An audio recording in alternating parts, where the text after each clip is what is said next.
We're back. Let's give it some time for people to filter in. Please hit the like button and comment anything you want to discuss tonight a little bit. It'll be a decent stream. It's not going to be too long, but I am going to discuss the 2022 plans tonight. Sorry for the late start. I had to catch up with family. It was my birthday yesterday, and it's just been a crazy busy year already, and it's going to continue to be a crazy busy year, but we are going to have some changes in the schedule to make it so that there isn't any kind of inconsistency. I was really consistent about streaming last year, and we're definitely going to have that same level of consistency this year.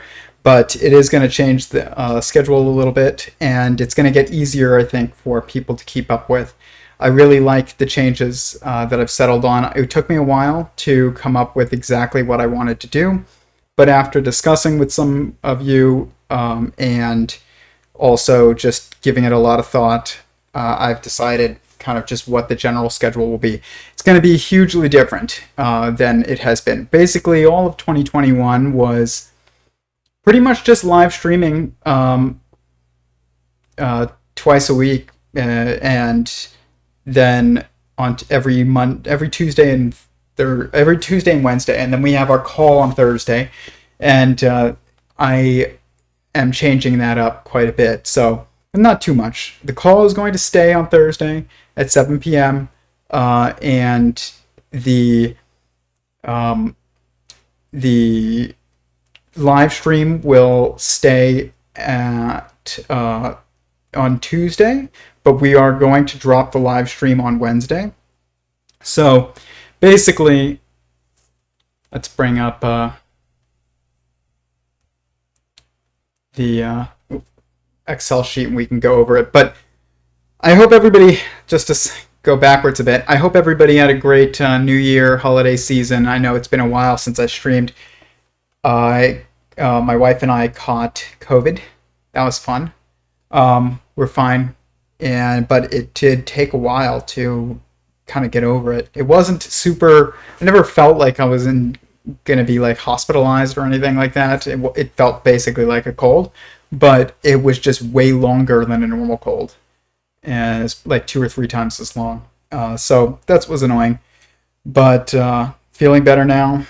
And we caught that on Christmas, and I knew we were going to catch it because the person we were with was sick. And of course, 3 days later, got some body aches, and spent the next week recovering, and now we're doing all right. Our dog caught it after that, but he's doing fine. But just so you know, your dog can catch COVID. And hopefully this doesn't get me kicked off. But called a COVID K-19. But then it was my birthday yesterday. So and it's just been very busy at my normal 9 to 5 day job. So it's just been a lot. But as some of you know, I have been working on getting my first draft of the Sentient Singularity paper finished by the end of the month, and inshallah, we will do that. It is a task, I will say. It is not easy. It's about 30 pages right now still, and it's the last like 10 pages or so probably is what it's going to end up being. I'm guessing 10 more pages. And I think it's possible, but it's not an easy task, but working on it. And after that, I will be going through the entire paper. So basically, this is going to be the schedule going forward. It's going to be on... That's just so weird.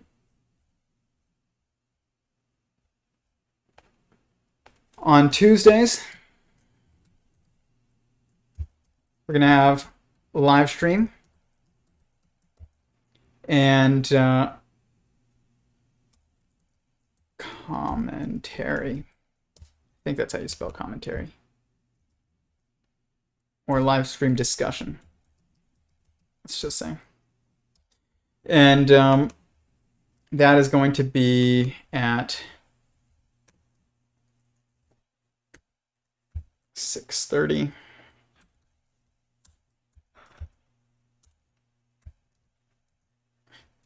I might make it 6.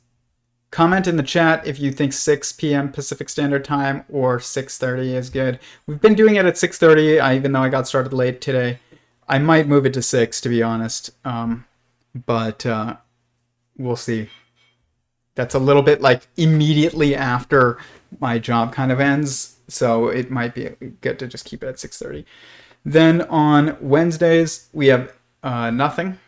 And then Thursdays,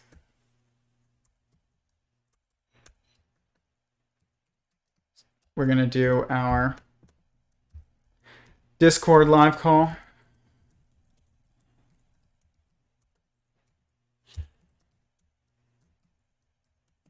Still, and that's at 7 always, 7 p.m. Pacific Standard Time. And for those of you that want to join our Discord, send me a private message on Instagram, either Theory of Everyone Instagram or Tyler Marshall Goldstein, and I will send you the link. And you can join those live calls. Those are always great. I think that those can grow a lot this year, like everything else. But the reason why we are no longer doing a Wednesday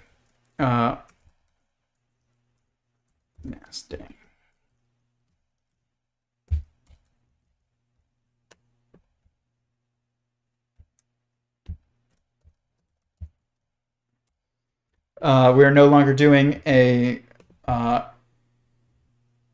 stream or anything on Wednesday is because of what else is going to happen, which is that I am going to start. Oh, hold up. There we go. Doing once a month.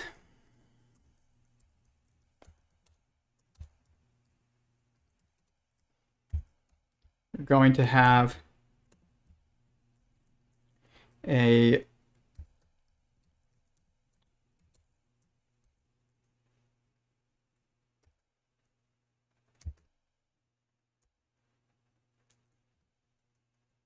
not live video.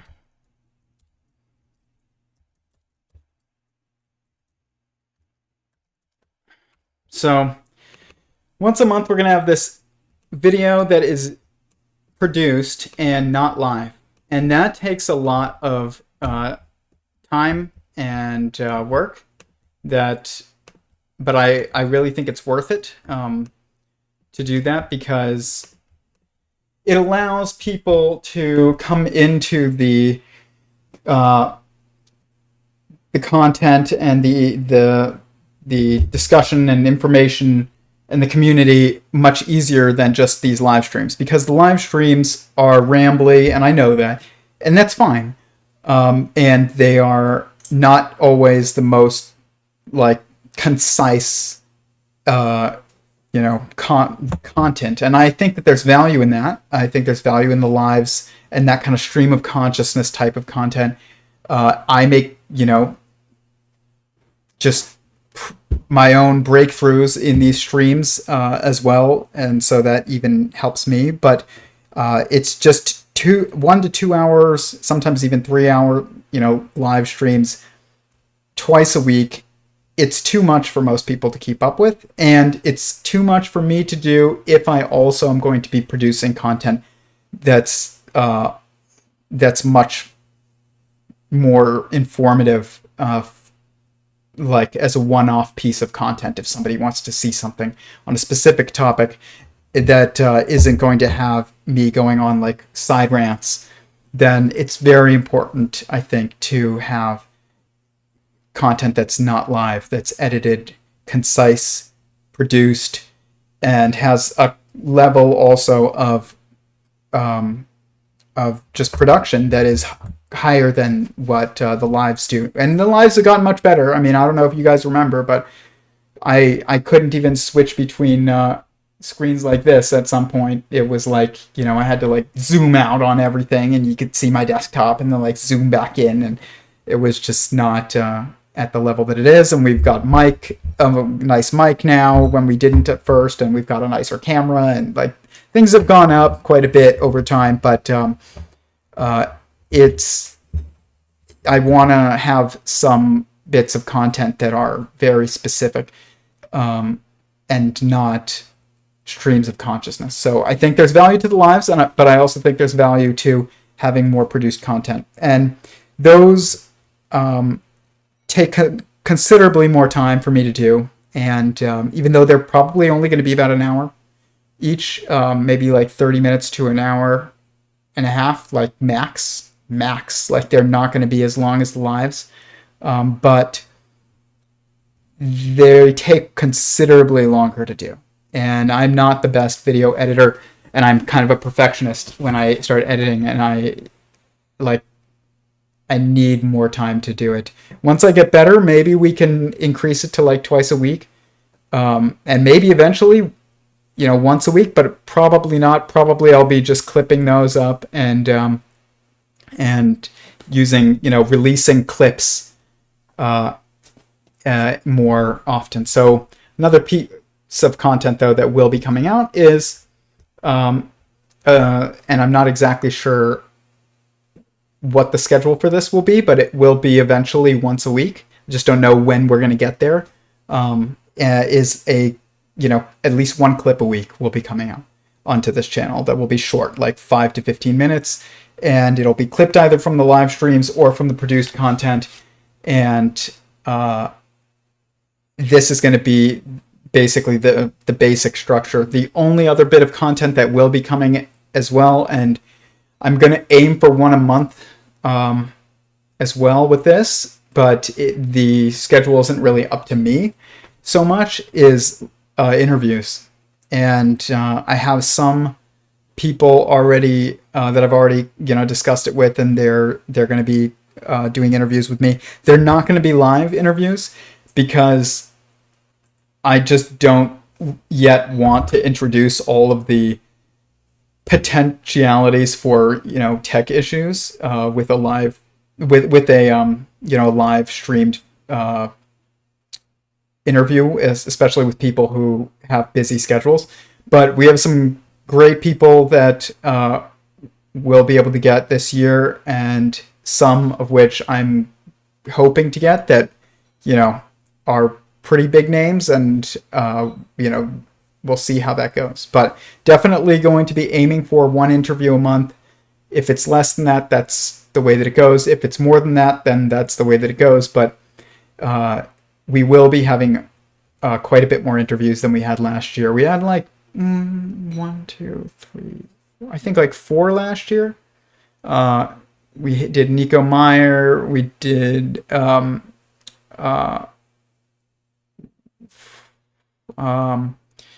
Luis Razzo, and did also a few others. I gotta look, but at least a couple more in there. And that was great. I really like those, but I want to do more and try and get some bigger name people out there, and some people some more people with their own theories of everything. I would love to have Donald Hoffman, Chris Langan, people who have their own I guess theories of everything. I don't know how much I like that term, but that. But still, just like their own models that involve consciousness, mind, metaphysics, and just kind of discuss with some more people in the field already. And think that we're going to be able to get that, and I know we will. I already have some lined up, and I think that will be very valuable as well. It's not common that you see people have discussion that each have kind of their own model of like the mental structure and the structure of mind. But that all of the interviews that we will be having, the focus will be on their work, not mine. So as was the case with the previous interviews that I've done, I don't see the point in having people on to talk who have their own models and talk about my models. I can talk about my models on my own time.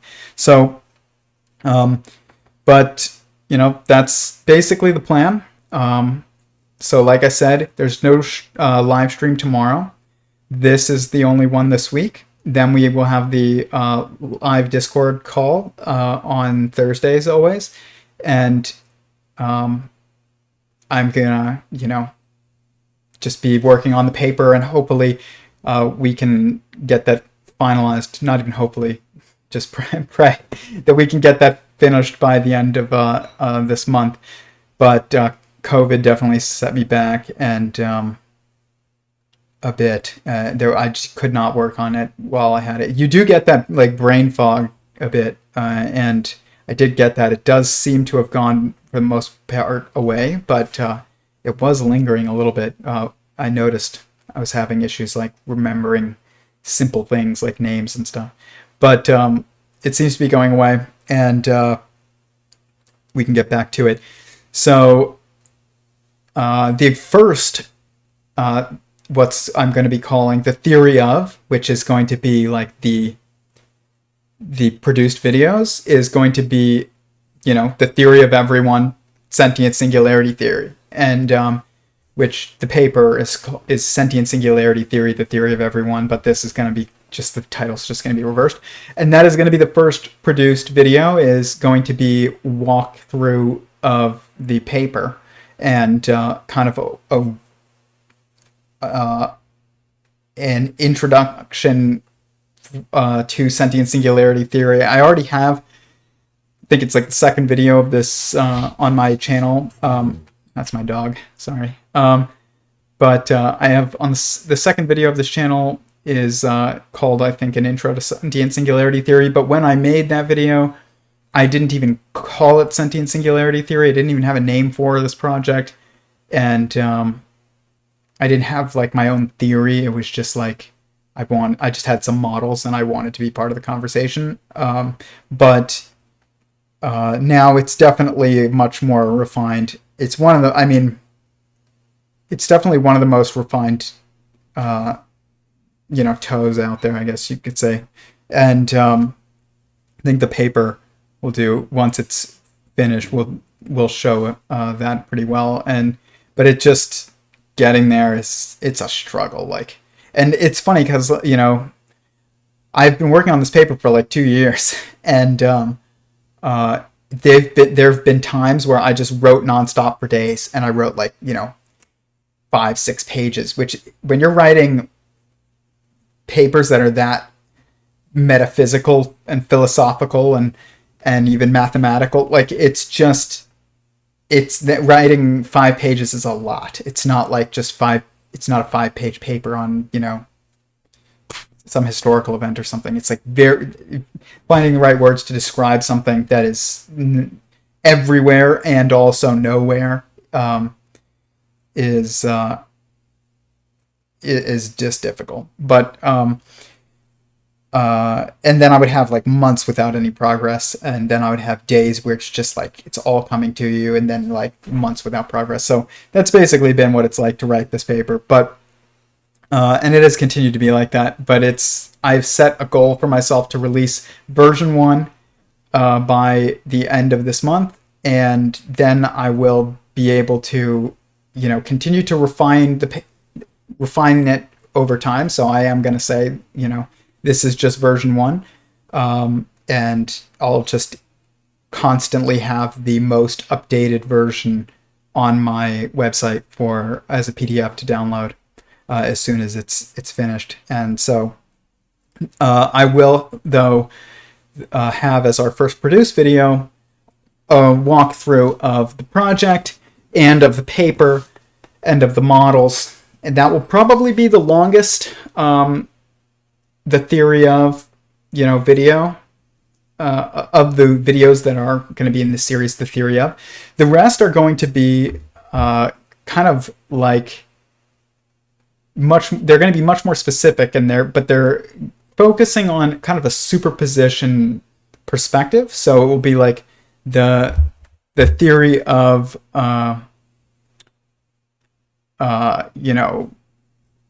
space and time, the theory of mind and matter, the theory of I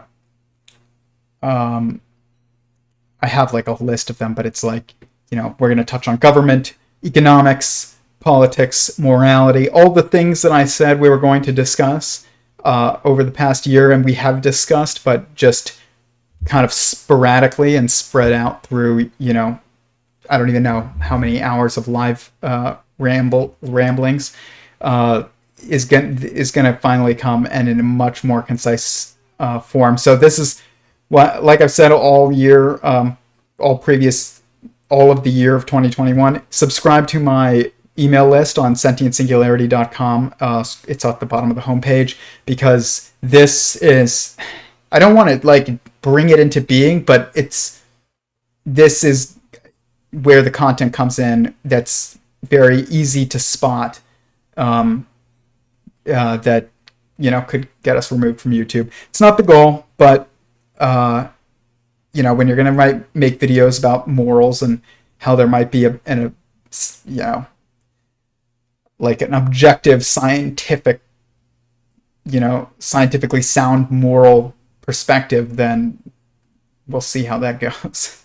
But it's going to be a great year, I think, and I don't think we'll get kicked off right away. I think it's going to be, hopefully we can last at least all of 2022 on here, and I wouldn't be surprised if we did. And but also I can see the writing on the wall, and I can see the censorship happening in this arena. But it's gonna be great regardless. If we get kicked off, then we'll find another alternative. I have been working on, over the past year, a long-term solution, but I did have to put that on hold for the sake of the paper. I kind of had just prioritized, other than getting improving my health when I was ill, just the paper has been the priority, and it has to come before basically anything else, because it is going to be the reference point for anybody who is trying to understand this project, any of the other parts of this project going forward. So we're not going to get specific into how sentient singularity theory applies to economics and politics and morals, unless there is just a general overview out there already. So that's the plan. But every video will come prior with the theory of is going to be sentient singularity theory, is going to be within the context of sentient singularity theory. So what is the theory of morality and politics within the context of sentient singularity theory? What is the theory of space and time within the context of sentient singularity theory? What is the theory of I don't know, mind and matter, numbers and mathematics and engineering and I don't know, anything, all kinds of stuff. I mean, I have an entire list. I'll read some of them to you, but I'm struggling to think of them right off the top of my head. Could have some more lingering brain fog, but let's see here.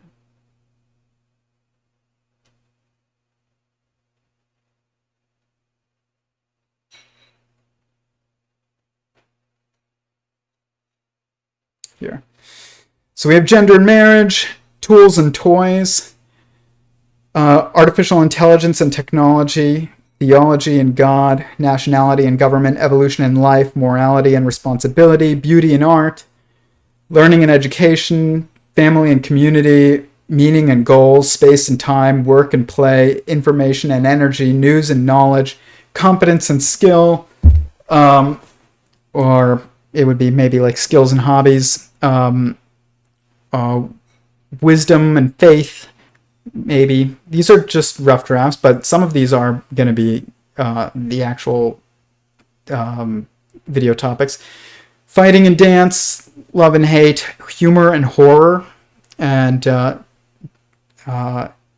democracy and hierarchy. And so we're going to get into like some touchy topics in there, obviously, as you can tell.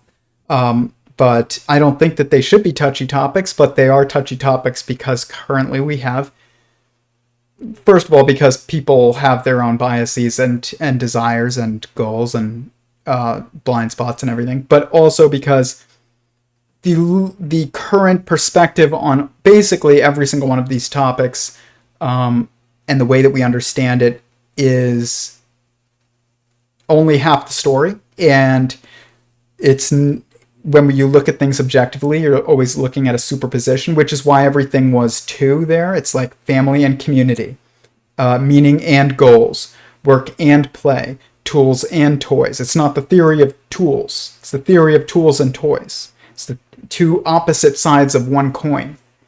The theory of wealth and value. It's like these are two sides of one coin. Again, same thing with humor and horror. It's not just the theory of humor. That gives you only half the story.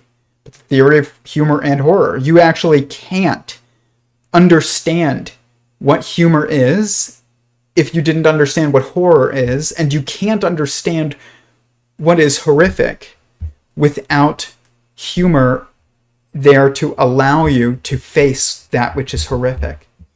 And, same thing with fighting and dance. You can't actually understand fighting without understand dancing. And you can't actually understand,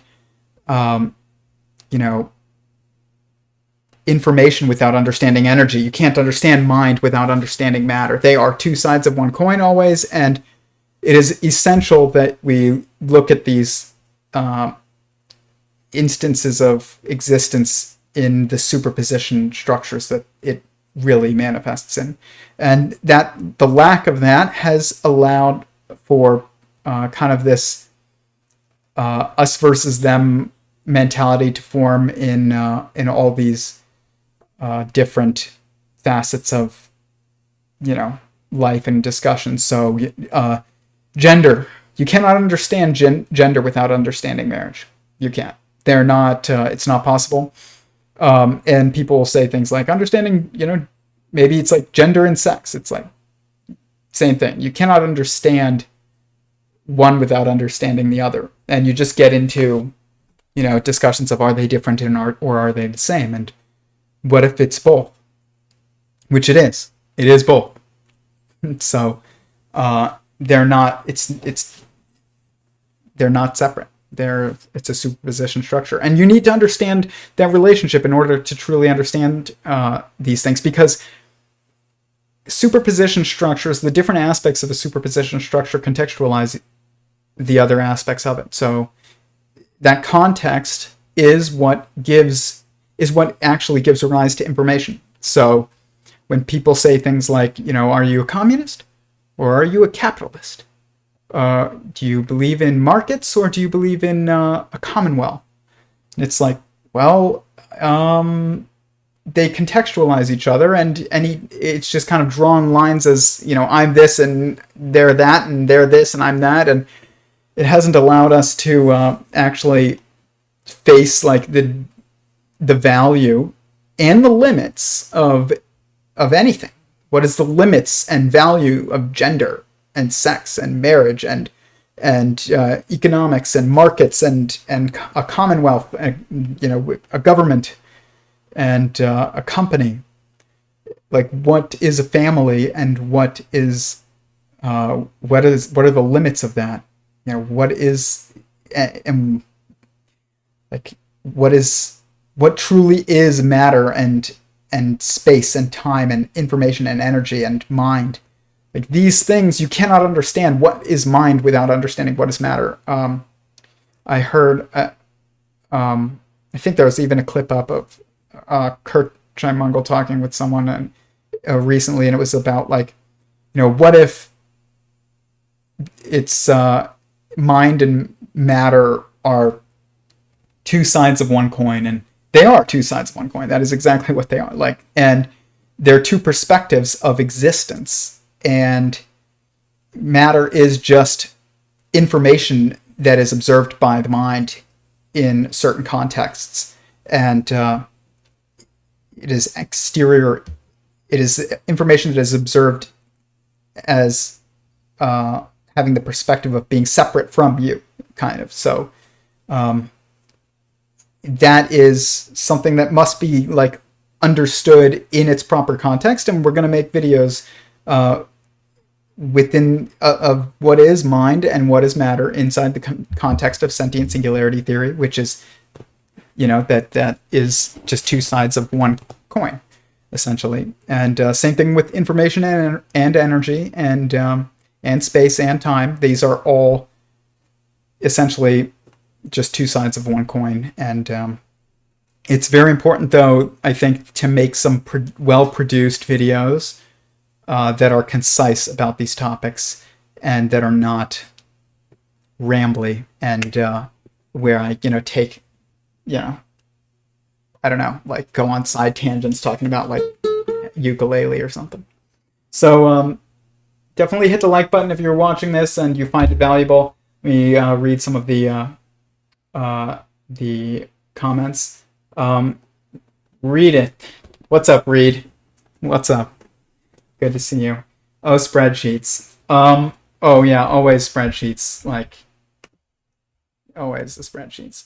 We've got some serious models coming out and in our paper, and it's going to explain so much.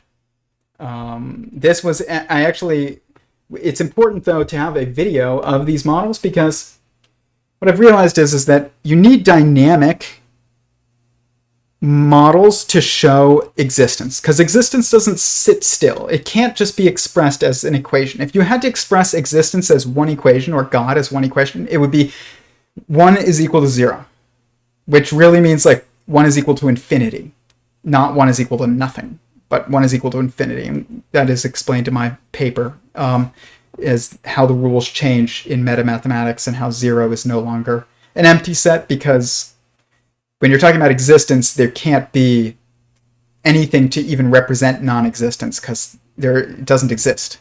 So there's only existence, and there is no 0 as an empty set, as it's called. It's just 0 as infinite oneness, which is almost like exactly like what it looks like. It's like infinity and also one structure.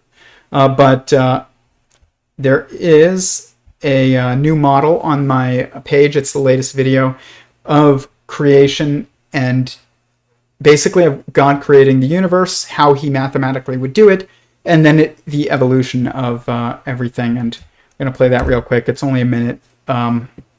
Hopefully there isn't an issue with the sound, because copyright and all this nonsense. But I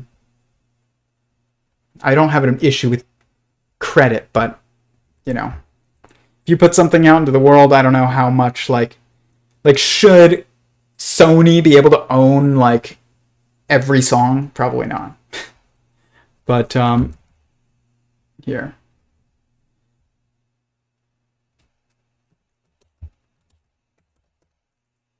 This is the latest model. That is our kind of like the I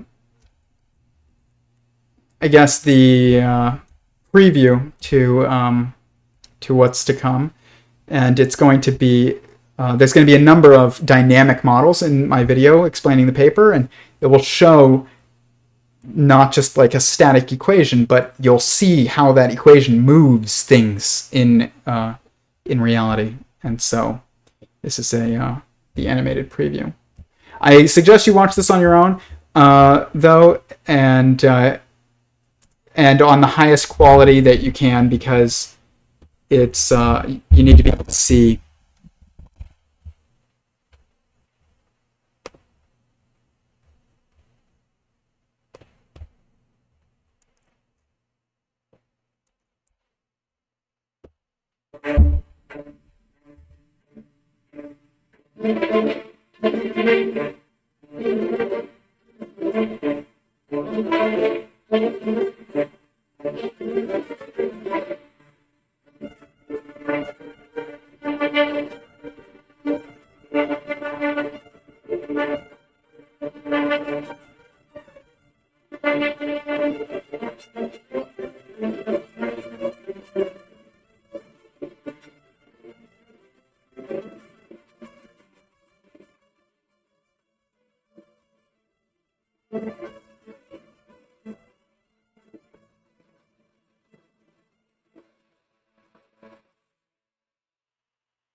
There is the paper's abstract. And there's kind of just a more poetic like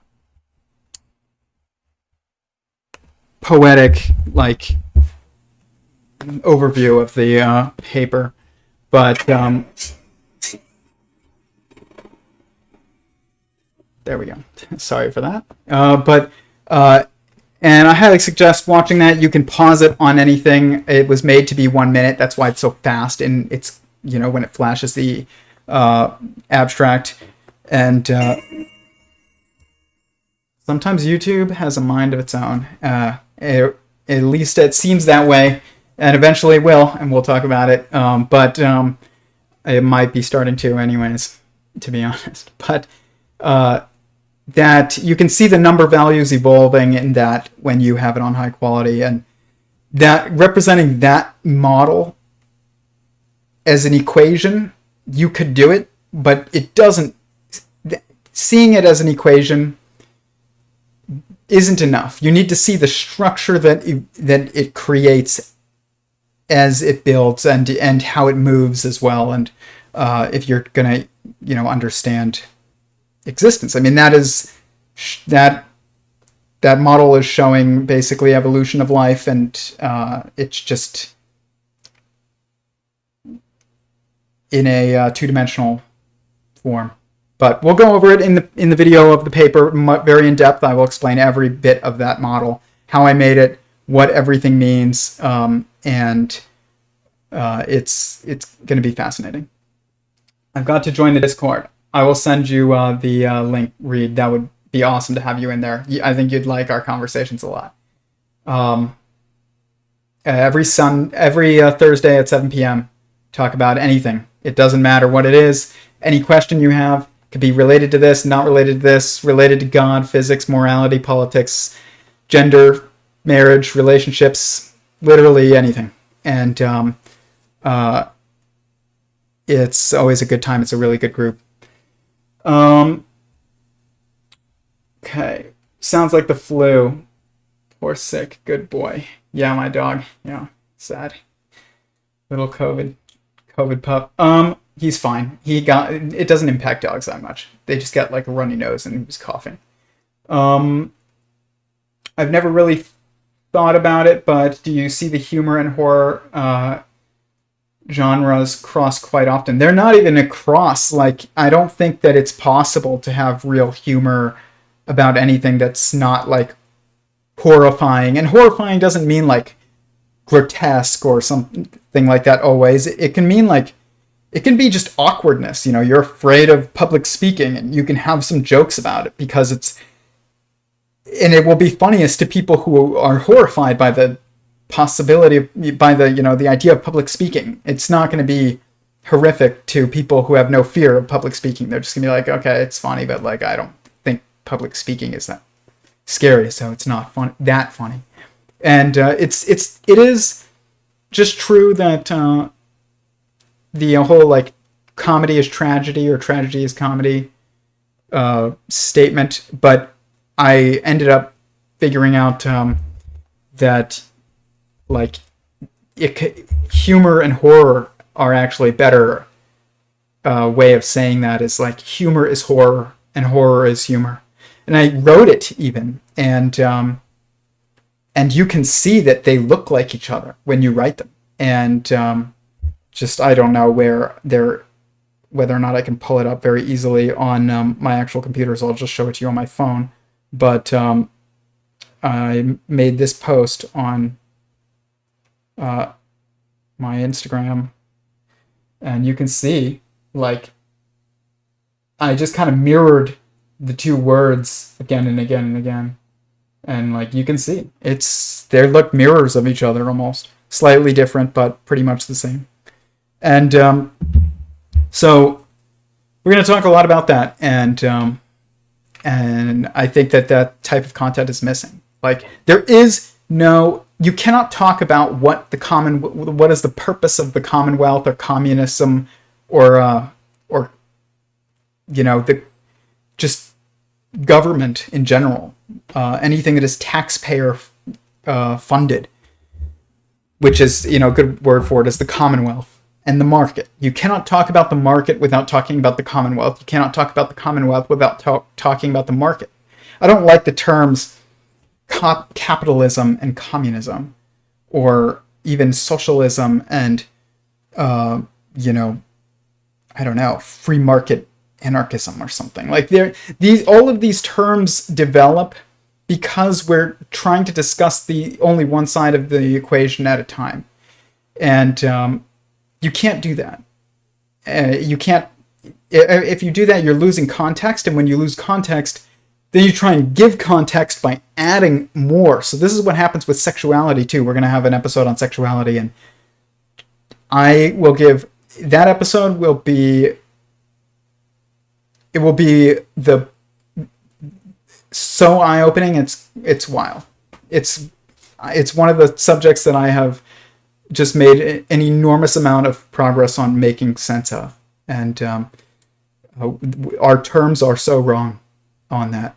I'll talk about it, but we're gonna basically reduce all sexual orientations to two, which is queer and common, and that's it. And there's nothing else. And that encapsulates everyone that exists, and it also links it to responsibilities and like morals and meaning as well. And because you can't separate meaning from responsibilities, and there's so much that has to be explained in a superposition structure, and if it's not, then you just end up with an endless list of capitalism, communism, socialism, anarchism, libertarianism. Like it's just the same exact thing as like gay, straight, lesbian, pansexual, transsexual, like bisexual. It's like it goes on and on and on forever, and we do this with government types of societies and governments and communities, and then we also do this with sexual orientation, and we also do this with currency and things like that. There's like fiat currency, and there's there's just a bunch of cryptocurrency and fiat currency, and there's also trade and barter, and then there's what was the one previous to fiat is commodity currency.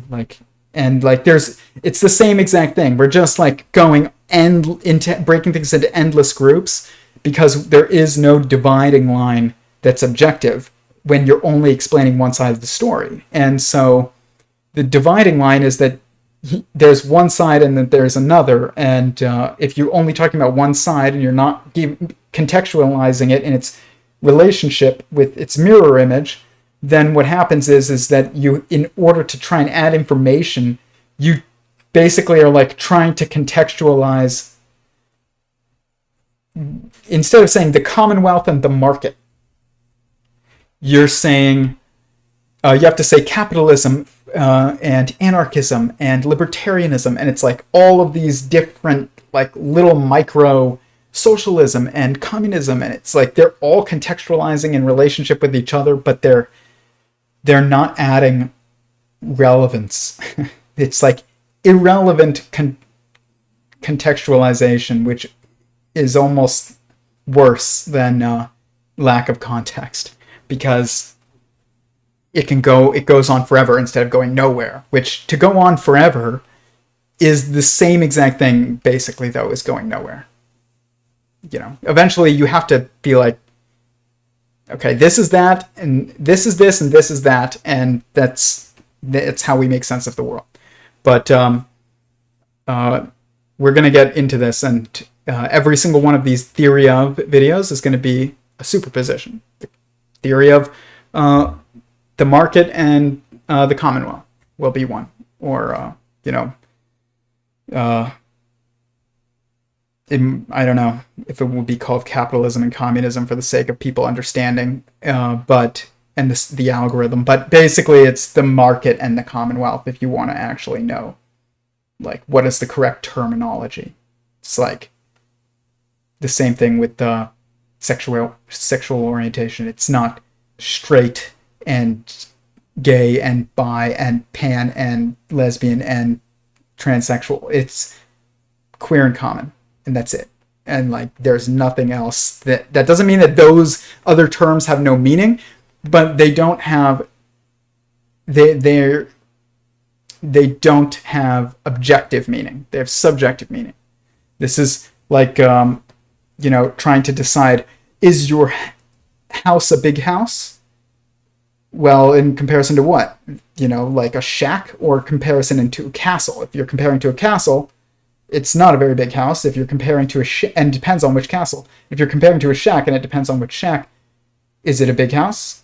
I don't know. But only in relation to something that you can, that's sitting next to it. But then you could also say, is your house a big house? And you could say, well, there's more rooms, there's more bedrooms than there are people that sleep in the house. So yeah, it's a big house, because objectively it is a big house because it is bigger than you need, versus like, not enough space would be like, you don't have a separate bedroom for every person, other than like maybe a married couple or something would share. But if you don't have enough bedrooms and there's like 4 kids in a house, 2 bedrooms in the house, is it a big house? No.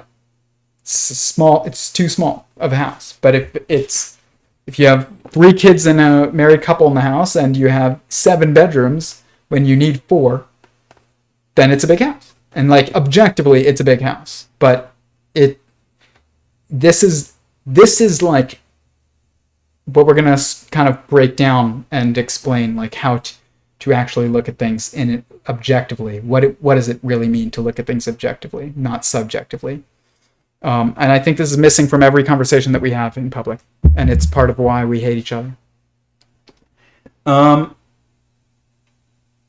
Just curious, do you think there's a computer code or equations you can write to make the program draw out your diagram? Probably. Yes. To make it draw it out, yes. But there is an element of choice in the actual manifestation of how it manifests in reality. You cannot... This is another one of the topics that we'll have, for sure, is free will and determinism, and like what the reality is you cannot we're asking this question: is the universe deterministic, or do we have free will, or is it probabilistic, or is it I don't know, deterministic? The reality is that objectively, probability only exists in subjectivity. There is no probability in objectivity. There's just it's just that there is free will and determinism. I have free will to drop this, and it is deterministic that it drops into my hand. But the thing is that you can't make a meaningful choice which is free will, without determinism. Because if I let go of this, and I choose to let go of this, but I don't know where it's going to go, then I'm not actually making a choice to do anything. But if I know it's going to drop, then I'm making a choice to drop it into my hand if I know where it's going to go. But if I don't know where it's going to go, then you can't even make a choice. So it's like a path. If you come to a path, and there's like a fork in the road. If you don't know where those forks go, then there is no choice possible. And if you have no goal and there's endless forks, okay, then you also have no choice. There's no ability there's no free will in that instance. You're just like, might as well, like, I don't know, like flip a coin or something. And I don't even know if that's the best analogy in objectivity, but you get what I mean. There is no way for you to actually make a decision. And so you can't understand free will without understanding determinism, and that both of them must simultaneously exist in order for the other to exist. So every conversation we have is the universe, do you have free will, or is it all deterministic? You can't have free will without determinism. So, but we don't say that, but we will. I've gotten really good at the ukulele. I will play a little bit later. I actually started writing like my own tablature, and I started writing the song One Day by Modest Yahoo, a version that I could actually play, because every other one online wasn't what I was looking for, which was like fingerstyle, and this ukulele is too big for the one that I found on YouTube, so I had to like make a simplified version of it just by ear, and I'm almost done. But so I started writing my own like stuff, which is it's not my own song, but it's like by ear. I had to figure out how do you play One Day, and it's been very cool. I can already tell you, music is going to be something that we're going to have the theory of math and music, basically, as one of the episodes, and it's going to be after I understand how to read music, which is going to be later in the year, because I don't know how to read music yet. But I can already tell, writing this out and just my ability to play using tabs, which if you don't know what that is, you can look it up, but it's just like using numbers to help you learn how to physically move without actually knowing how to read music. But it's already helped me kind of like start to see some patterns that are some objective patterns, and that means like obviously I know they're in music, but I just don't know the labels of them in music. Music is a language, and it is probably the closest thing to the language of God that exists, and it's the closest thing to a universal language. And there are some experiments that I thought about doing that to kind of test that. They say like plants grow faster or better if you're like playing classical music, and then there's other people that say that's been debunked, or I don't no idea, but I'm just telling you that there's no way that they don't, like my dog doesn't hear a song and have it have an emotional impact on them. Like, it is a universal language, and it would be a universal language across probably species as well. And you could probably test to see like how that works, or if that is true. And I've been giving it some thought. But somebody once asked me at the very beginning of this work, I was in a physics discussion group, and they said to me, one of the things that they were working on in their one of their main interests, and they were a philosophy student, was like cross-species communication. And they were like showing me some research that was being done with dolphins, and they were like, see if you could relate your work to this. And I said, I guarantee you it would relate, but I can't figure out how yet. And then as I've started to get more into like understanding music, I'm starting to see very much how that would come into play, basically, because music is a universal language across humans, even across language divides. Everybody understands, you know, you hear canon in D and you're like, this is romantic. This is so romantic. And you hear, you know, I don't know, some kind of like rap, and it's like, this is angry.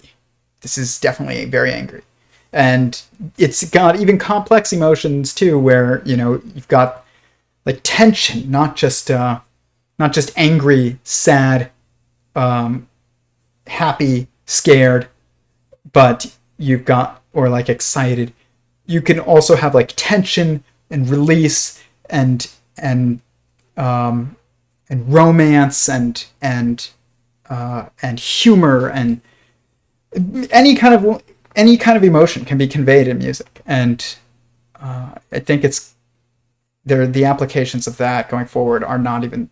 I mean, I can't even predict exactly what they would be, other than potentially more complex cross-species communication than we currently have. But you can communicate with a great deal of species already with just body language, and we just expect like the best would be if you could have Dr. Dolittle and they could just tell you about, you can have a conversation about, like, you know, your favorites. I don't know, like what the conversation about politics or something. You can't do that with a dog the way that you could with a human, but you can have, you know, you can talk to your dog and it understands what you're saying. Like, and they, you know, I say to my dog, oh, you want to go to grandma's house? And it's like, he's like, yes, I want to go to grandma's house. Like, you know, he knows what I'm saying, and I know what he is like, his response is. And, you know, when you say, did you do this? And your dog's like, it's like, yes, I did it. I'm sorry. That already exists. You don't need to be Dr. Dolittle, but the potentiality to get more detailed with music, with the application of music, is probably there.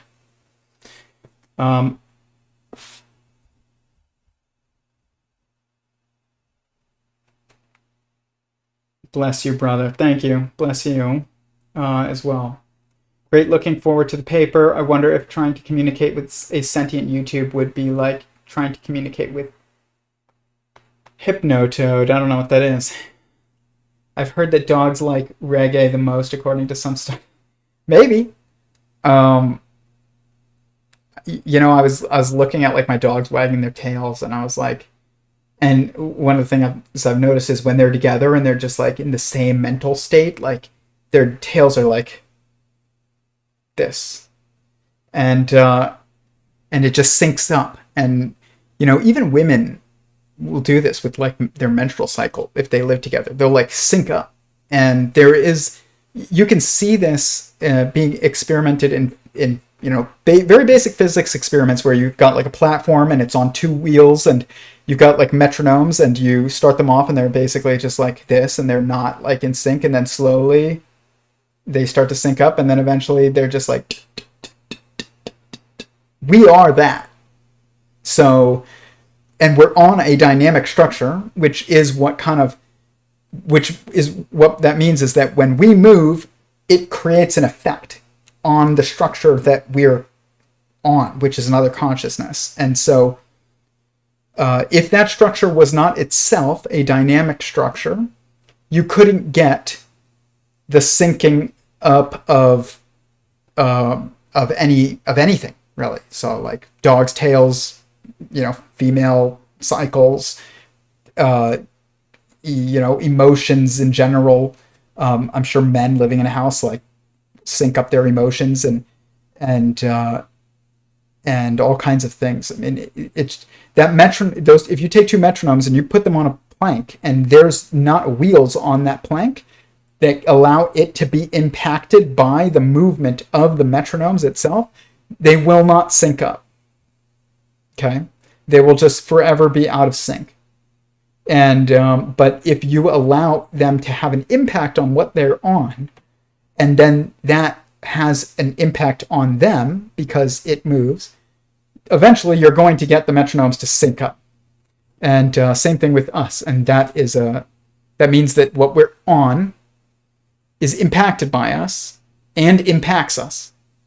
And I think objectively, the only thing that can be truly impacted is a mind, another sentient being. So we're going to talk about all of this, and it's going to be awesome in these very detailed and unique videos that focus on superposition and the super literal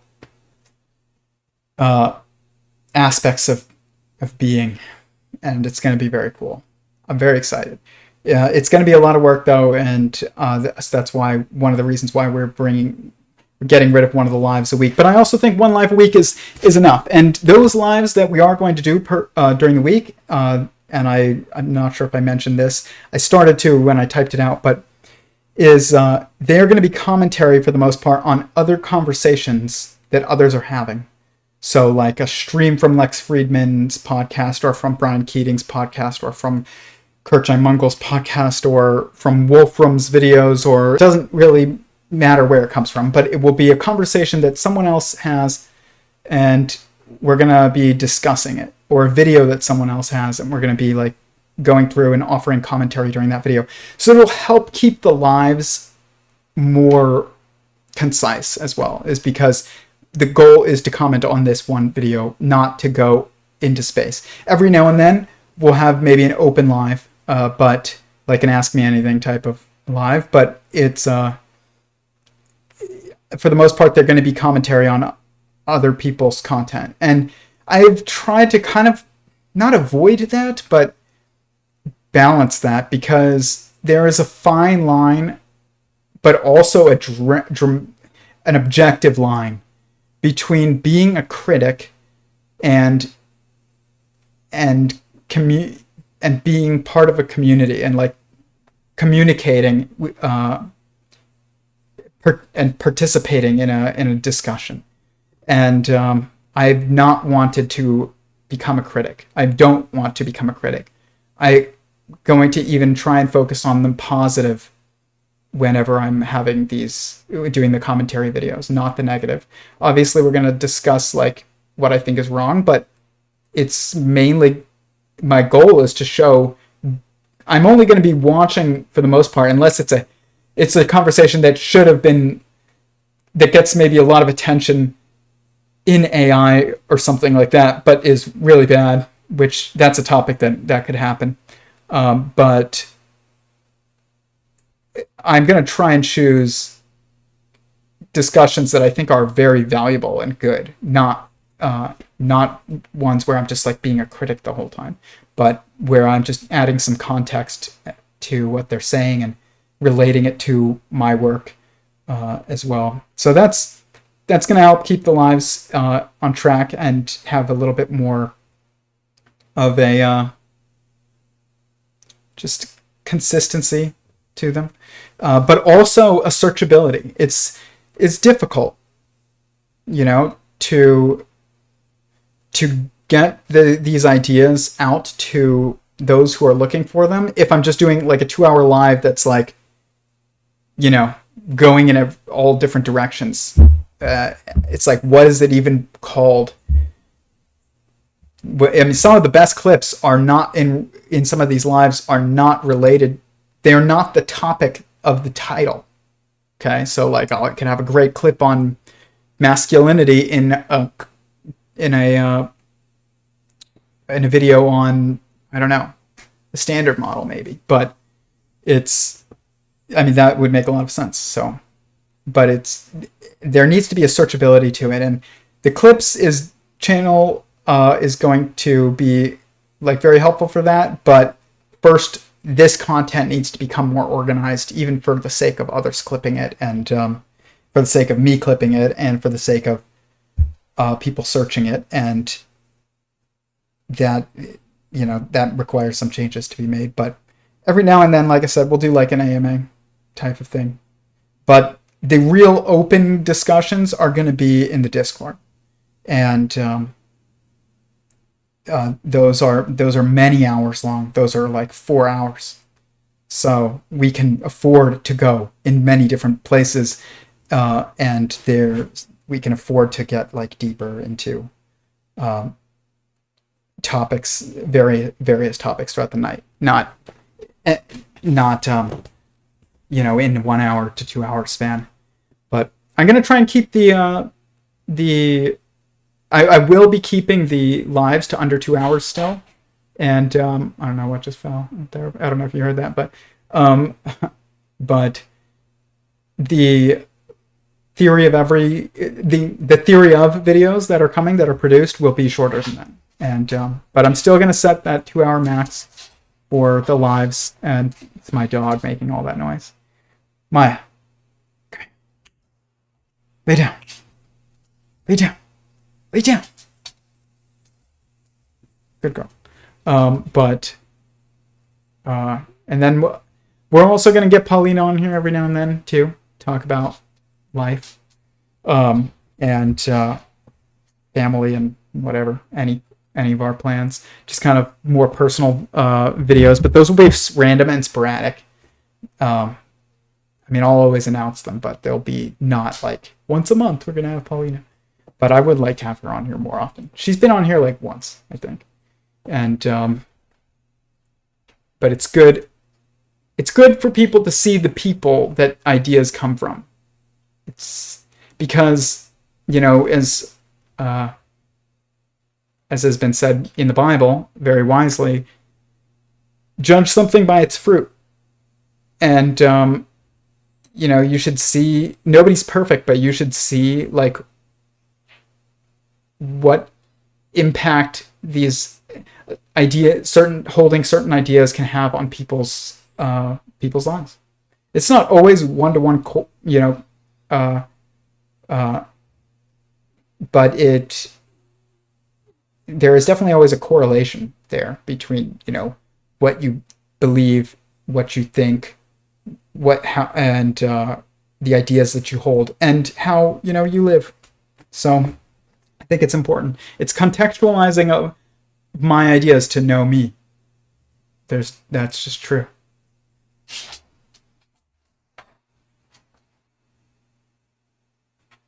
Hypnotoad is from Futurama and just makes a crazy sound, and its eyes go all weird, and it hypnotizes everyone instantly. Sounds like Netflix. But anyways, but I will say, like, just that's where we're going for the rest of the year. Any questions you have, put them in the chat. I'm going to show my ukulele progress, and then while people are thinking of final questions, and then if I can't think of anything else, then I'll probably wrap it up, and I will see whoever wants to join the Discord call on Thursday. In that, it's just an open voice conversation. Ask me any question you want. As long as you're respectful to people, you can stay and you can ask literally about anything. Anything that you think YouTube might censor you for, anything that you think others might judge you for, even, like, that is a safe place to ask and have a discussion. None of those are recorded, and if anybody is ever caught recording any of those, the rule is, like, you're never allowed back. And I would absolutely be able to know who recorded the conversation if a conversation was ever released. But for the most part, people in there are, they know that the value of it depends upon the honesty of the people involved. So it loses, every discussion loses all value if honesty is not kept. People will say decency, but it's not about decency. Is like, that's a relativistic term. To be decent, what is decent? Depends on your culture, but to be honest is objective. Okay? Then, Ben Shapiro is very, like, about decency. I don't believe that that's good. It's not even that decency is bad. It's not bad. It's just honesty. Be about honesty. That is about, like, what that is That is the meter of an objective that is the metric by which to measure the goodness of a conversation, is in the honesty of the conversation, not anything else, not whether or not people treated each other politely or decently, or whether or not it was entertaining. None of those things are objective measurements of whether or not a conversation was objectively good. An objectively good discussion or conversation is one in which the participants are honest. And that's it. It doesn't have to be deep. It doesn't have to be shallow, and it doesn't have to be entertaining, and it doesn't have to be boring. It just has to be honest. You don't have to be, like, quote unquote decent. Decency is honesty. To be dishonest is to not be decent. And even if you're polite when you do, it's not decency.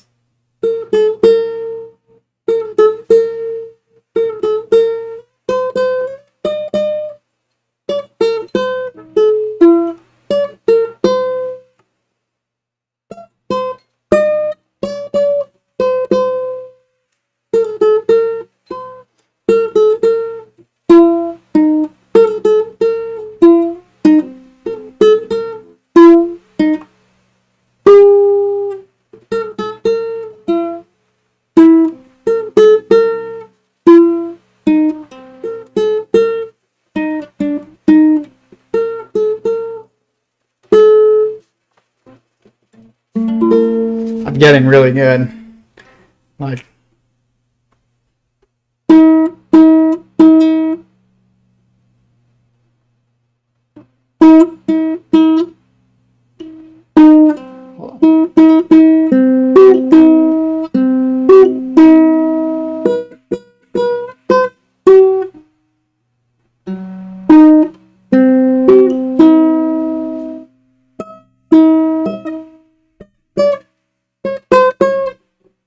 I'm just getting good.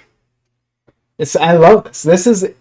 It's been an amazing journey. This, like, personally, just breaking into, another topic, updating on my own life. I cannot tell you how cool this has been. I got a bow a while back, and I was going to get more into archery because shooting my actual firearms has been expensive, but it is expensive. But shooting a bow still takes a lot of time to go out and do, and I have been pretty good in the past at archery, but I just have not had the time to get out and do it. But I set up a little hanger on the wall next to my desk of my ukulele, and I can just grab it real quick and just make progress on just learning how to play. But I've gotten pretty good pretty quick. For considering I've been playing for a month, I think it's pretty good. And it's considering I've never been able to play any other instrument or do any kind of musical anything my entire life. I've been musically challenged. The fact that I could just play what I played is just amazing to me. It blows my mind. And it's been the coolest hobby. I haven't ever since I got, I guess it is definitely the first new hobby that I have gotten that has actually manifested as a new hobby since I became a martial artist. I wouldn't even include shooting as a hobby, as a new hobby, because martial arts are martial arts and shooting is martial arts. That's what it is. It's no different. It's just a different weapon, but it's the same thing, sword or a stick or a chain or a rifle, even a bow. It doesn't really matter, but they all come with their own unique considerations, but they're not drastically different. When you learn how to use weapons, and whether that's your hands or objects around you, then that does translate to everything. But this is totally new. It's a totally new.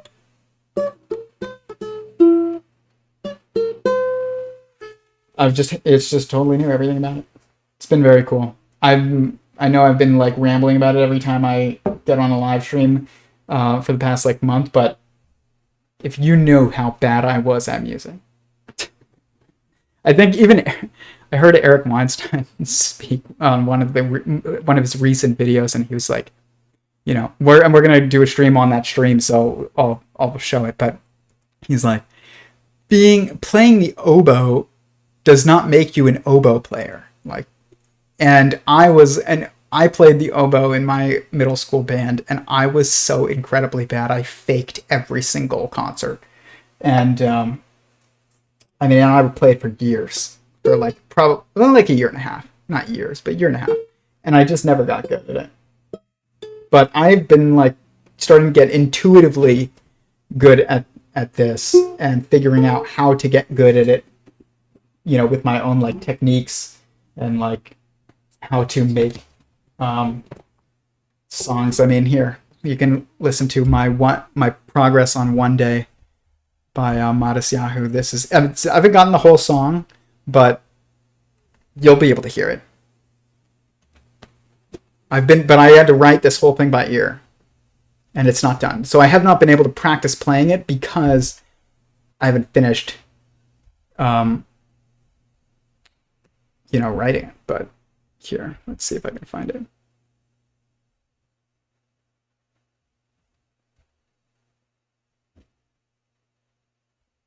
Here it is. I'll show you how I'm doing this. I've been using Excel. I use Excel for everything, like I said. It's amazing how versatile that program is. But I make these in Excel, and then I just like have, you know, here, this is what's called tabs. And I'm not done with the song, as you can see, but this is what I've got so far. So it's like, I'll leave it up.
And that's it for now. I haven't finished the song.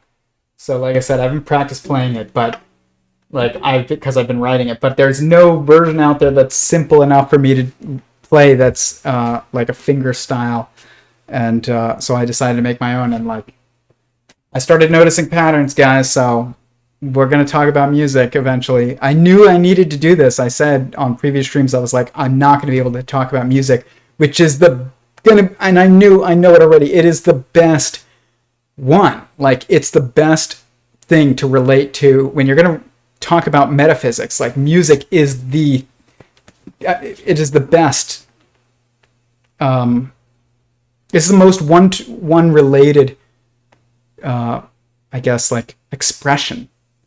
It's just the best expression to be able to discuss metaphysics and which is, or metamathematics, which is numbers contextualized within the structure of mind, which is one in which interprets information into emotion, and also transcribes and communicates emotion into information through energy. So like this, and then that is, I guess, quantized, and that's where you get mathematics. So you need music. You need to understand music to be able to, and timing and tempo and notes and all these things that I don't yet understand, but I'm starting to, in order to like really break down like communication, universal communication. And that is going to be an awesome episode when we get into that. I'm not there yet, and that's going to be later in the year because I'm so new at this. I'm going to have to be playing this for at least, 6 months minimum, even if I'm making remarkable progress, which I'm not making remarkable progress. I'm making good progress, but not remarkable progress. Yeah, but we're gonna get into it. It's gonna be very cool. The plan is also to have on a music expert to discuss music, and there's a few that I've thought about, and I don't know exactly who it's gonna be, but I have a few in mind, and then we're gonna get probably Owen Benjamin to talk about humor, and we're gonna get probably Robert Grant to talk about numbers, and we're gonna get some great guests this year at some point. But I have to be ready to discuss whatever I want to discuss with them, and then before they come on, and also they're gonna have to be. It's gonna have to line up with their schedule, so I can't tell you when yet, but it's gonna be a good time this year. I think a lot. I think the new schedule is going to provide just so much more structure, and not just structure, but because we have been very structured. Like we've been same time every, for the same days, every single time for the most part for the past year. But the fact that the lives could talk about this conversation, talk about that conversation, talk about this topic, talk about that topic, and they all end up spanning many topics, and there was no time limits for a while. Like it just ends up being too much information to be able to contextualize it, and I've realized like I need to apply the learnings from my work to the presentation of my work, which is going not just in the paper, which I've already started, but in the schedule and everything like that as well. So there's going to be a limit to the number of types of content, and like I said, our lives are going to be pretty much focused on commentary on other people's discussions, and that allows them to be much more searchable and gives them context. The discussion of even the topics involved, context in relation to the discussion that someone else had on those topics. So it's just adding to the information that's being presented on this channel, and it will also help grow the channel. And like I've said from the very start, when I first started this project and I made my first 3 videos, they were all produced. I remember speaking to my wife and I was like, I'm going to have over 10 or tens of thousands of subs by the end of the year. And that was in the end of 2020. So I was thinking by the end of 2021. And I could have done that, but I realized I really despised making videos because I didn't know the context of what to make the videos about. I just knew the first 2 were awesome. And then after that, it was I don't know, there's a video I can make about this and space-time, but then I could make one about geometric unity kind of, or try, and then it could make one about, I don't know, CTMU or try, and could make one just about like physics in general and education. And it was just too open. There wasn't enough structure there. And I also wasn't advanced enough in the development of the language necessary to communicate these things, even though I was pretty advanced in the concepts. But we've come such a long way, and it's definitely at the point where it's going to be much easier for me to make these videos in according, and once I'm done with the paper and the video of the presentation of the paper and the overview of Sentient Singularity Theory, making videos relating everything to Sentient Singularity Theory will be much easier. At the time, when I first started this, I didn't even have a name for the theory, and it wasn't even a theory, and I didn't know where the work was going to go, and so there wasn't even that like constraint of like, okay, we need to contextualize each episode within my theory, because I didn't really have a theory. And this helps, constraints free you. We're going to talk about that in one of the videos too. We've talked about all of these topics already in the lives, but it's too difficult to search and find. So, and it's not concise. Even this video, it's just not concise enough. But the future will be. This one, it's concise enough for what it is, which is just like, how are we going to have, content going forward? But it's not that complicated of a subject either. It's just me explaining the schedule. So, it can get away with some things that other videos can't. Video on love and marriage cannot get away with being rambly about like, the standard model too much. You can reference it, but like it has to be within certain context. And I can't start doing stories about like how much I like the ukulele if we're going to talk about like, meaning and responsibility. And side comment, I really like playing ukulele. It's not going to work. So, but we're going to change things up, and it's going to be great. I'm very excited. I think Modest Yahoo might have been the only CD I brought brand new. I actually met Modest Yahoo twice, and here's a side story. Once when I was in college, I went to a Modest Yahoo concert in Flagstaff with some friends of mine, and I was part of like the Jewish organization on campus, and I wasn't like deeply involved. I knew everybody there, and I was part of a bunch of events, but like I wasn't like a leader. I didn't set up anything, like, and I was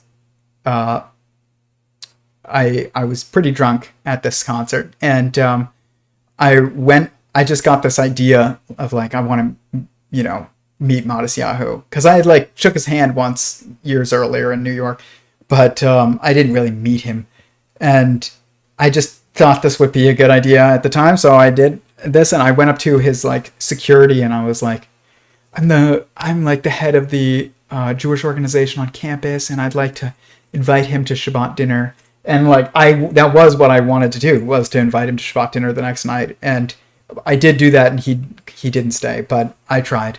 And he was like, okay, well, let me see, and like comes back, and all my friends are around me. They're like, Tyler, what are you doing? And I was like, just come over here and be quiet. And like the guy comes over, and he's like, okay, he'll see you, and like he brings us in to his like trailer or whatever, his like bus, mobile, what is it, RV, behind the stage once the concert was over, and like we got to hang out and talk to him for a bit, and it was cool. But and I invited him to Shabbat dinner, and I was the leader of the Jewish organization on campus at that moment. I don't even know if there was a leader of the Jewish organization officially. Like, I think technically there might have been on paper, but I didn't even know who it was, which showed like how much that meant anything. But in that moment, I was the leader of the Jewish organization because I grabbed, I was the one that instigated this. So it wasn't really a lie, but, and I didn't say president or anything. I just said like leader. And, but still, it wasn't like official. But I wanted it to sound official. And it worked, which was cool. He was very nice. I don't have much to say about it. It wasn't like we partied with him or anything. We just like said hi, invited him to Shabbat dinner. He said, "Oh, sorry, I have to leave, and I have another concert or whatever." Like, and then that was it. We were like, "Thanks." We were like, "Your music is awesome." But yeah, it was interesting. I don't want to say. I can't even say like I did it because I was drunk. But I might have. It was pretty bold, but like I'm also like making the claim that I have a theory of everything. So this is much more bold than that was. So, and it's totally I can't blame boldness of me on alcohol. But that was like I don't drink anymore. I mean, I didn't really drink that much then, but it was college. I drank on like, when you'd go to a concert or go out. But it's, I don't know. Like if you need, I don't know, just like, it's just interesting that I did that. I'm just trying to think back why I did that, if it was just like confidence from liquid confidence. But it wasn't like that bold of a decision, actually. At the time in my life, it probably was a pretty bold decision. But I was like pretty shy when I was younger, especially. Not so much in college, but as it went on, I was less and less shy. But I've always been like, I guess, stubborn in my goals. But they were usually like private goals versus like, let's try and meet Matisyahu. Or let's announce a theory of everything and, push for it or something. But I was definitely a very different person when I was like, it wasn't different. I had less self-esteem when I was like younger, like everybody, or hopefully everybody. There are some people that lose their self-esteem as they get older, but I definitely was somebody that gained it. But I've always been like, I guess, bold. It just seemed like a bold move because it wasn't something that was super valuable to me at the time, I guess. This is a totally random side. Like, this is why we can't do lives about just without having some kind of grounding. But I just start rambling. But it is towards the end of the discussion, which it makes it more okay. But if there's any final questions, put them in there. Otherwise, I'm going to get out of here. And like I said, if you would like to support this work, there's a link to the Patreon below. I'm still working on what the Patreon is going to be. You don't have to support it like that. I also need people to help out with thumbnails and also finding clips for the Clips channel and all kinds of other community management just work in our Discord server. So if you'd like to be a part of our Discord community and do nothing other than tune in and lurk and read, then that's fine. Send me a message on Instagram and I'll send you the link. If you'd like to participate in growing this project through helping with thumbnail design and all kinds of other things, clip creation, whatever, you can also message me. If you'd like to support it monetarily, I would like to be able to do this eventually, have more time to do this, but and not be so reliant on an everyday job or on my current day job, but want to turn this eventually into more of a daily daily affair. But until it leads to being able to support my family. Like, there's no way for this to be a daily thing, and it's not ready to be that yet. But if you'd like to support it monetarily, there's a link to the Patreon below. Eventually, I am going to change it, as I've said before, so that there's been a lot of people that have reached out to me privately, asked me for if I'd be willing to talk to them on like the phone and stuff, and I've not been able to do that with anybody, just because it just takes up. I can't. I had no plan of how to handle that, and so I can't just have random phone calls with people online. I don't want to say random phone calls with people I don't know about whatever they want to talk about. Just in general, I don't have the time to do it. But I also don't like the idea that your Patreon just allowing people to access videos a day early. That doesn't really add value. And if you're going to give me real, like, something that I can turn into real value, which is like, financial support, I would like to turn it into something that's real value for the people that are doing that. And so I think I'm going to institute some type of like system where if you want to have a private conversation with me about something, then that is the Patreon page is going to be where it's going to be outlined. So if you want to have a half hour or an hour long discussion with me about anything, there will be that opportunity pretty soon. That's going to basically be what the Patreon turns into. So, and I don't know what the rates will be for that yet or anything, but I'll let you know when I figure it out. I was very conflicted on that for a while because it seems, to me, it almost seems like, because I do, it's a very intimate environment. The Discord calls, at least right now, it's a small group, but it is a group always. It's not just one-on-one. And but if people want to have a one-on-one conversation with me, then I was very conflicted of whether or not I felt bad charging for that, but I also knew that I couldn't just do it for free because I don't have that kind of time.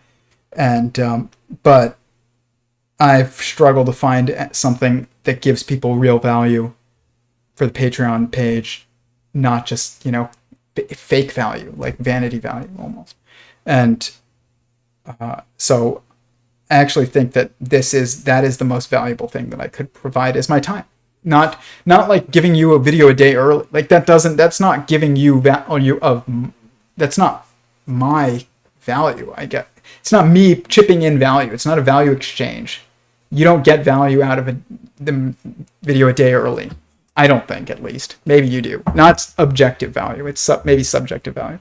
But I also will put out the videos as soon as possible for the most part. So it's not like I'm holding back on you guys artificially. And I didn't want to do that either. Why hold back artificially? It just didn't make sense, like the normal things that people do. But and I can't really say, well, if you join this with this amount, then you can be part of these discussions. I might start a secondary group when our other Discord calls get, pretty big. I will probably start a secondary group, and that will be reserved for those who are contributing either financially or in their works and time into the project specifically. And that will exist once the general discussion gets just large. But and that will allow like a new value to be added to the Patreon page. But until that happens, there's no point in putting it up there. So, I mean, basically everybody that participates in the conversation now is someone who is either financially contributing or someone who is contributing with their time and effort in some way, shape, or form, even in an official or unofficial capacity. So but once it grows beyond that, I will create a much more private discussion for people. So we'll have probably 2 calls a week, even if one is like, the hour before the other or something. Who knows what it'll be? Maybe it'll be on Sundays, but until then, I'm probably going to just have on my Patreon page like basically calls. It'll be like a 30-minute or an hour call, and about anything you want to discuss. But it's going to be like, the goal is to have a conversation kind of related to this work, and because I mean, if you want to talk about something I'm not an expert on, like, I'll talk to you about it, but I'm going to tell you I'm not an expert on this, or I don't feel like I have a level of expertise. But the goal is going to be probably to relate whatever it is subjectively going on in your life that you'd like to discuss to how do you find a way to look at the objective in that. Like, if you want to talk about like romance or something, your romantic life, and just be like, maybe it's like, how do I find a spouse? That's one I could talk about and explain quite a bit of, like, these are the things that you should focus on, not this, but these things, because these things are, objectively valuable because of this, this, and this. And I could talk to you about how it relates to, looking at things objectively, which is the goal of this project, Sentient Singularity Theory. And it is understanding objective structures, including things that, if you're looking at what is actually valuable, objectively valuable, this theory, explains that. So that can be something that we could discuss, related to private situation or something like that. And I'll put that up on the Patreon page later this year, probably in like a month or two, but nothing until after the paper is put out. And like I said, the paper will be continually updated and it'll be available for download as a PDF on my website, sentientsingularity.com. And there's already an overview of the theory on there, but this paper is considerably more detailed than that. And you can't compare the two. One is like, one is a little, like, few paragraphs explaining the overview, and the other is very detailed. But anyways, value for value is a good model. Yeah, it is. You have to do value for value. My goal is not to get value for providing no value. I can't do that. I feel bad. I would feel terrible doing that. If I was like, donate to get these, videos a day early. And I'm not mocking anybody else that does that. If people do that, then that's fine. But it still provides subjective value. Otherwise, they wouldn't be paying for it. But to me, I can't say that. I mean, this project is about objective value, and I can tell you that it's not objectively valuable. It's subjectively valuable, yes. Objectively valuable, no. And I want to provide objective value. Objective value is in definitely my time, and emotional and mental energy is absolutely objectively valuable. So, and I do realize money is not actually objectively valuable, but it is able to be turned quickly into something that is objectively valuable. So, but anyways, like I said, like the video, comment your thoughts on this, and share with anybody who may be interested. There is no stream tomorrow, like I said, only Tuesdays from here on out. And the next one will be actually on a commentary on a discussion or video that someone else put out. And other than that, working towards getting the paper out by the end of the month, and the first theory of video, which will be Sentient Singularity Theory. So with that, thank you, everybody. And, I really look forward to this year, and I'm deeply, deeply grateful to anyone who has given this content even a moment of their time. Like, I made the decision to not focus on vanity numbers. I kind of strayed from that conversation earlier, but and I know that I could pump out content that could get thousands of views and subs, and I know how to do that. I do that for my job and have done that for my job for other people. But like I said, I want real value from this, and I also needed to do the live streams, which the live streams were great. They helped me develop the language to communicate to more people, but they to get that value out, we need to change. But I'm deeply grateful for anybody who did stick it out throughout my ramblings and my live, just streams of consciousness throughout the past year. I used to be petrified to go live, and so I appreciate that there have been people that have given this some of their consideration. So thank you, and peace. I will talk to you guys next week.